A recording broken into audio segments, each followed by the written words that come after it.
Assalamualaikum warahmatullahi wabarakatuh. Alhamdulillah wassalatu wassalamu ala rasulillah amma ba'du. Para pecinta Al-Quran yang berbahagia, bertemu kembali dengan channel Radio Tajwid. Pada kesempatan yang baik ini kita akan berlatih tartil Quran dan kita bahas tajwid yang ada di dalamnya. Semoga kita semuanya menjadi ahli Al-Quran yang pandai dan membaca Al-Quran dengan baik dan benar. Mari kita simak bersama-sama. A'udzu billahi minasy syaithanir rajim. Bismillahirrahmanirrahim. Wallahu khalaqa kulla dabbatin mimma faminhum man yamshi ala batnihi wa minhum man yamshi ala rijlaini wa minhum man yamshi ala arba' yakhluqullahu ma yasha' innallaha ala kulli syai'in qadir. Para pecinta Al-Quran yang berbahagia, kalau kita melihat ayat ini kita menemukan bahwa Al-Quran itu terbukti indah sastranya dan lain sebagainya. Sangat indah kalau dilihat, kalau dirasakan, kalau dibaca, kalau diresapi maknanya dan lain sebagainya. Kita lihat di sini ada yang tiga kembar ini, faminhum mayyamshi, ada hukum-hukum yang sama beriringan, ada kalimat-kalimat yang sama. Ini bukti bahwa Al-Quran itu sangat indah dan sastranya sangat tinggi. Baiklah, kita awali dari wallahu. Wallahu adalah lafdzul jalalah. Apa artinya lafdzul jalalah? Adalah lafaz kemuliaan bagi Allah. Di lafdzul jalalah ini ada lam yang dibaca tarqiq dan dibaca tafkhim, tipis atau tebal. Lam jalalah dalam hal ini karena sebelumnya ada fathah, maka ini dibaca tafkhim atau tebal. Jadi membacanya wallahu, bukan wallahu tapi wallah karena tebal atau tafkhim. Disebut juga mufakham. Wallahu khalaqa kulla dabbatin. Dabbatin ini disebut dengan mad lazim mutawal atau mad lazim musaqqal kalimi. Mad lazim mutawal itu apabila ada mad tabi'i bertemu dengan huruf yang bertasydid di dalam satu kata. Jadi ini satu kata atau satu kalimat dabbah. Apabila kita menemukan seperti itu, ini disebut dengan mad lazim mutawal. Mutawal itu artinya dipanjangkan. Kita panjangkan dulu dalnya ini sampai 3 alif, baru kita tasydidkan. Disebut juga mad lazim musaqqal kilmi. Mad lazim musaqqal kilmi, musaqqal artinya diberatkan karena kita harus menekan ke tasydidnya itu. Kilmi maksudnya adalah satu kalimat. Dalam satu kalimat itu artinya mad lazim mutawal yang kita panjangkan 3 alif kemudian kita tasydidkan. Kulla dabbatin mimma, ada tanwin bertemu dengan mim idgham bi gunnah, kita panjangkan karena bi gunnah itu dengan dengung. Idgham artinya masuk, tanwin masuk ke huruf mim. Nun mati bertemu dengan mim juga, nun mati ini bertemu dengan mim artinya nun mati masuk ke huruf mim. Ini disebut idgham bi gunnah. Ma'in ini adalah mad wajib muttasil, di mana ada mad tabi'i atau mad asli bertemu dengan hamzah dalam satu kata atau dalam satu kalimat, membacanya 2,5 alif. Kemudian kita wakafkan di sini dengan wakaf jim atau wakaf jaiz. Boleh terus, boleh berhenti. Wallahu khalaqa kulla dabbatin mimma.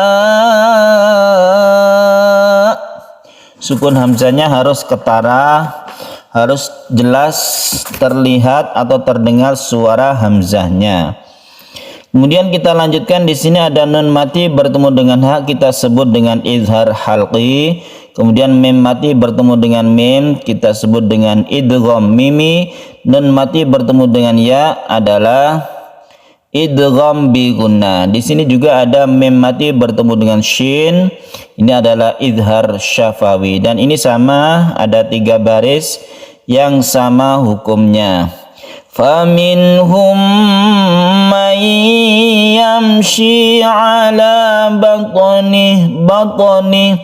Toknya kita sukun, berarti dia itu qalqalah atau memantul, karena ada di tengah kata maka disebut qalqalah sughra.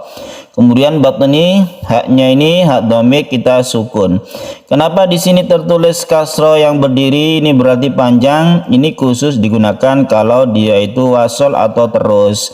Kalau kita terus maka haknya ini menjadi panjang, yang kita namakan mad sila qasira karena diapit oleh 2 huruf hidup. Tapi kalau kita berhenti maka haknya ini disukun saja, tidak dipanjangkan. Faminhum man yamshi ala batnih.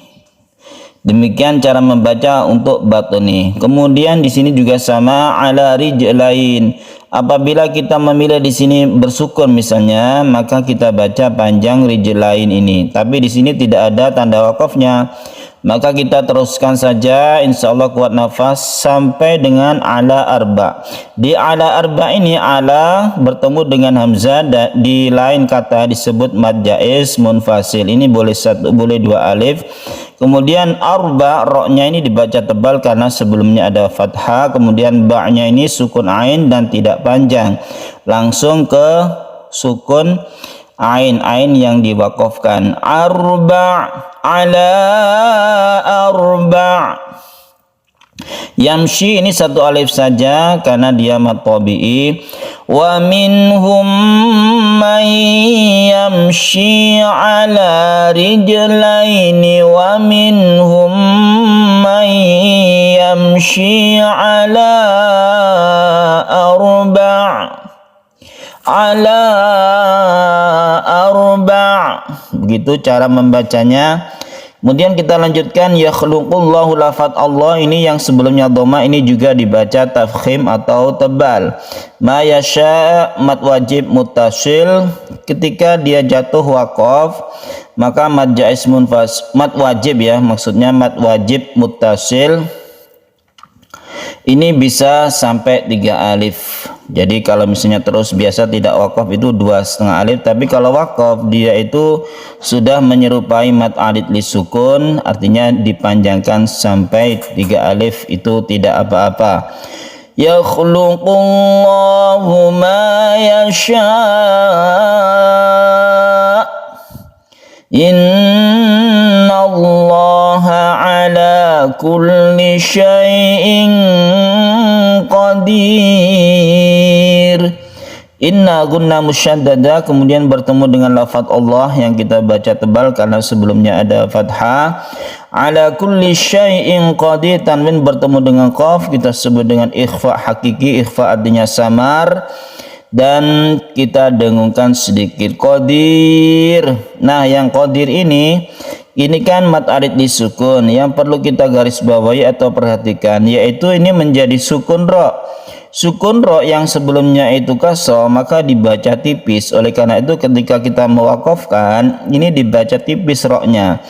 Qadir, tipis saja ya.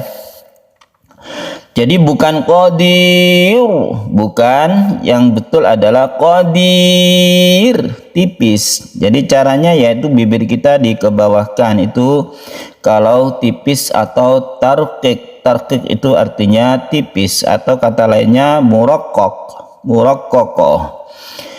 Innallaha ala kulli syai'in qadir.